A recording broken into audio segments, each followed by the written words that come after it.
So I'll start off with something I've been very curious about. The visuals were amazing. And what I'm curious about offhand, what was the hardest shoot? What was the hardest shot for the film?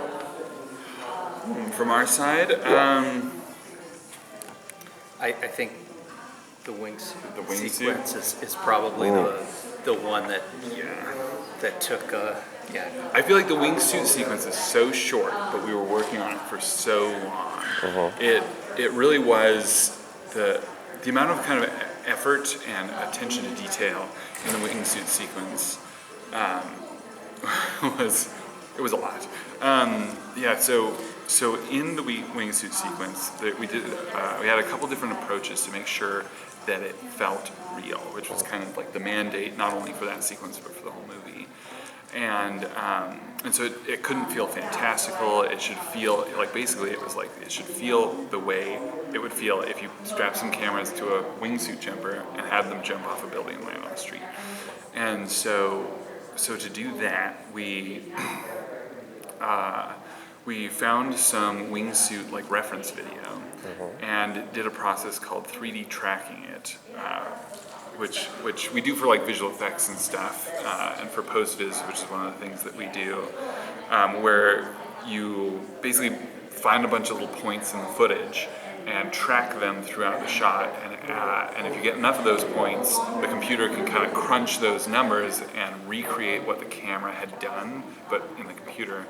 And so we did that for the first time on wingsuit footage, and they were traveling huge distances at huge speeds, and then we kind of digitally recreated this mountainside that these people were jumping off of with their wingsuits, and matched basically the jumping point to like a part where they turned and found all those landmarks and lined them up to figure out how fast they'd be moving, how far down versus how far forward they moved.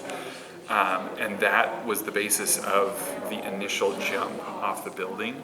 And then we talked to a wingsuit jumper who had, at the time, I don't know if anybody's done it since, but he jumped out of a helicopter, flew in a wingsuit, and landed on the ground without a parachute. And he didn't land on the ground, he landed on this giant, like, stack of cardboard boxes that was like 100 yards long or something. But we talked to him about what kind of slopes you can get to basically make that landing, and how long you could stay in that slope without like you slowing down too much and start falling again. And so we basically kind of built out those slopes and kind of figured out how fast he was moving, so then how far he would have to be in each one of those slopes until he hit the bus that he lands on. And so we kind of combined both of those pieces, and even though it's not one shot, but it's very few shots, and ultimately we just animated that, got that feeling right, and then from there talked to, or the director, like kind of watched a lot of wingsuit photography of GoPros like hooked up to the helmets and the backs and stuff, and we just peppered like this little digital Batman with digital cameras and filmed that wingsuit jump and kind of had all of those shots so that we could talk about which ones he liked, and how he wanted to put them together. It's such an amazing sequence, and it's funny you mention that, because in hindsight I go, yeah, that does make sense, because in my head I thought, is it the seawall going down, or no, it's the car coming through the wall in the church, and I'm like, no, it's a funny thing, it's always the one thing that you don't necessarily think about, but then when you hear it, it's like, yeah, of course. Yeah. So, yeah, that was such an amazing sequence. I remember at the press screening, everybody went crazy when that part, and that usually it's a pretty reserved crowd when it's press only, but they were really going into it, and that was really great too. It's sequences like that seem simple on the surface, but trying to do something that is both realistic and cinematic at the same time can be pretty challenging. Absolutely. Sometimes realism doesn't look that great on film. Because we kind of wondered. Some of us said, oh, they dropped Robert a couple of feet on some guide wires and just blue screen, green screened in the background, and I thought, yeah, I don't think so. I don't. That's too long of a sequence for it to be. But building on that, though, how many scenes would you say ballpark, roughly, where Robert was doing something like physical, but there was the fine line between, is he really doing that or is it CGI assisting him? I mean, did you ever have a situation where you had to completely CGI Batman, or was it all just more like supporting his actions? Right, so we actually, on this one, we worked on pre-visualization. Okay. And so that actually happened all before and maybe just a little bit during the filming. But what that is kind of doing like a video game quality animation version of a scene before you go out and film it. And so, so this is to choose, largely, it's a creative endeavor to kind of get your sequence working, but it's also a technical endeavor so that like at the end of it, once you've kind of animated it, you can figure out like what kind of equipment you need to film. Is this shot going to be in front of a blue screen, or is this shot going to be filmed like in front of like a set or a location? And so that's very useful for the production and for the visual effects departments to kind of use it to break down kind of all the elements that are needed to put the shoot together. And so, so we didn't like take Robert Pattinson like out of any shots, because all of our work was animating like a Batman to do things that eventually, Robert Pattinson would be doing. Yeah, the goal is really to work with the director and get a blueprint of what that director's vision is, and then you can move it forward to tech viz, where you can use that to plan out the practical shoot. So you were fortunate, if I'm understanding it correctly, that you were able to do most of what you needed to do before the shut, because as I understand it, didn't they start filming, have to shut down? I believe Robert ended up getting it and they had to shut down and then resume. Yeah, I think that we ended our stint on it like 1 or 2 weeks before lockdown in California. And that was so we worked in LA, and then we transitioned to a UK-based team at our company, and they took it from like the winter time into early to 2020, and wrapped like right before lockdown. That's good timing. Yes. So, do you have a favorite scene that you worked on? Oh man. If someone said, what's like on your highlight reel, what would be the scene from this one? Other than the wingsuit. Yeah, so we're not going to be showing it at our panel, but we worked on kind of third act, the fight scene. I don't know. We've been told to keep it mum. So there's a big fight scene in the third act, and that one was challenging on multiple levels, but a lot of fun. Yeah. I like the car crashing through the funeral. Yeah. Oh, that was not expected. You figured something was going to happen, but we did not expect the car to come. Yeah, I mean that one when the trailer came out, I feel like when working in visualization, it's always really, because you work on it so early, so like this, and then plus COVID and everything, that we worked on this, and like 3 years later it came out? Yeah, probably. Yeah, 2019 I remember I saw that sequence for the first time when you were still set up at Warner Brothers. Yeah. And in that, what was it, like a paint hall? It was where they painted all the big matte paintings for like super old movies. Yeah. And that was the summer before COVID. So it felt like it took so long to see the movie. When the first trailer dropped and it showed the car crash sequence through the funeral, and it was cool because the world was so crazy. It felt like it would never come out, kind of a thing. And to see our work represented in there was super exciting. And it's interesting too, because I remember when I saw it instantly I was like, this is not like any other of the Batmans. And people were like, how would you describe it? And it was so hard because you had to write the review, but we had that huge list of, don't talk about this, don't. And I said, don't think of it as an action film. Don't even think of it as a superhero film. It's more of a very slow burn but intense murder mystery that keeps building and then has the big. There are bits of action along the way to keep you going, but it's a very almost a 3-hour slow burn to a boom finale, and you know, and you can't take your eyes off it. It's very dark. It's very gritty.